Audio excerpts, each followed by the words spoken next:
We're once again joined by Dr. Stephen Barnett, co-director of the National Institute for Early Education Research at Rutgers University. Good to see you, Doctor. Thank you. Good to be here. Thank you. And not many people know more about preschool than you do. The State of Preschool Yearbook, what is it, first of all? It's an annual survey now for 20 years of all of the state preschool programs in the country, including also territories. So we include Guam and the District of Columbia, and it provides comprehensive look at who has access, how many kids are enrolled, how much the state's spending, where the money comes from, and all of the state policy standards are so important for quality and outcomes. Let's keep it closer to home here in New Jersey. All those other places matter, Steve, but right here in New Jersey, pre-K, how are we doing and how are we not doing? Well, overall, we're doing great. New Jersey has one of the best programs in the country when it comes to quality, and we are number one when it comes to putting money behind those standards to make sure we can actually do them, right? That the teachers and administrators have the resources they need to provide a high-quality preschool program. Now, we don't have as much access as some other states. We're number 20 when it comes to 4-year-olds. We serve about a third, or we did before the pandemic. And we're top 5 for 3-year-olds, where we do much better, because it's really a 2-year program. You know, Steve, the term universal pre-K gets thrown around a lot, but is it, quote, truly universal, unquote?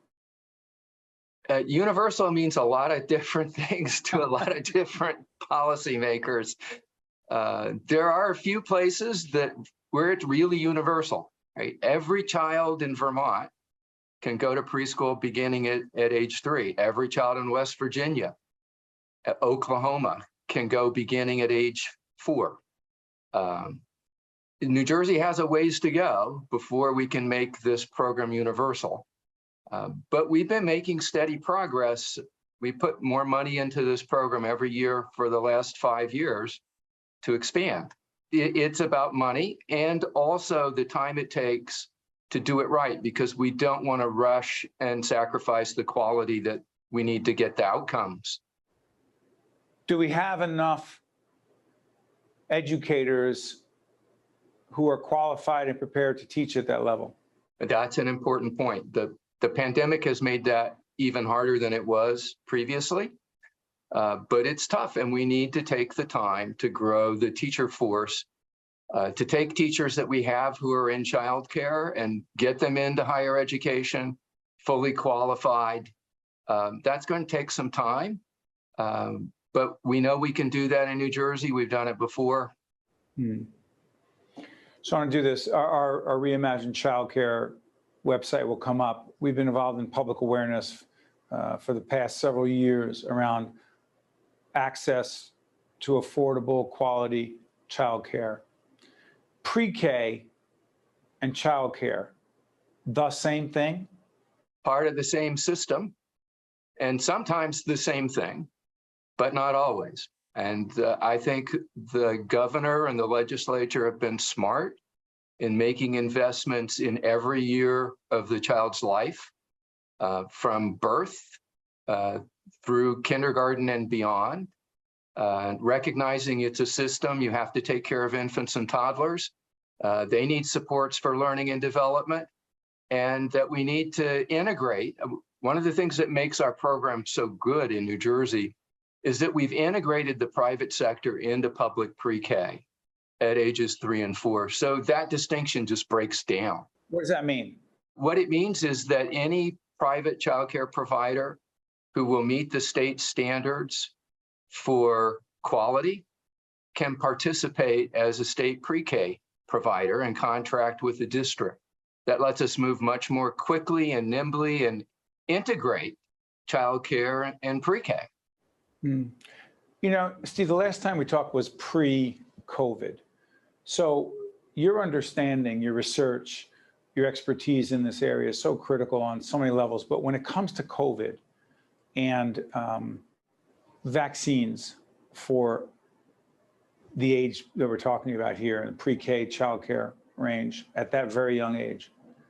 To what degree are the children who need to be vaccinated, and again, the variants keep coming, we don't know where it's going, and we don't know ultimately what level of protection you actually do have, but in the effort to promote vaccines as part of the solution, to what degree do the children who need to be getting vaccines have vaccines?